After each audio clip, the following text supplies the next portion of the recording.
គេក្បែរឆោមឆាយដឹងទេបងកងក្ដៅស្នេហ៍ស្មងឲ្យអូនមិនដែលនឹងគិនថាចង់បាយ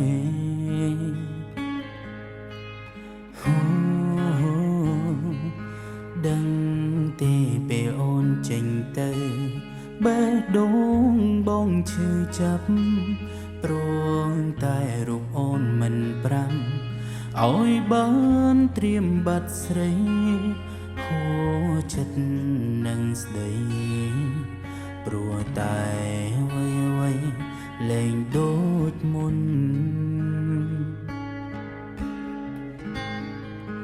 បើដឹងមានថ្ងៃនេះបងមិនចង់ស្គាល់អូនឡើយហើយនួយទៅអូនអើយបោកចិត្តបងឲ្យវងវែងស្រឡាញ់ស្មើជីវិត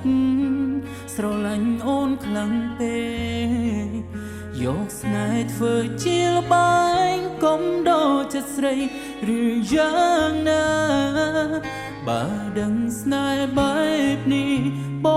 ងមិនចង់ជួបទៀតទេស្នេហ៍ខ្ញុំអីខុសគេឲ្យខ្ញុំត្រូវរស់ម្នាក់ឯងអរគុណដែលស្គាល់អូនឲ្យបងឈឺក្រៃលែងឈឺចាប់ហួននឹងថ្លែងក្រោយពេលដែលអូនចាចេញទៅ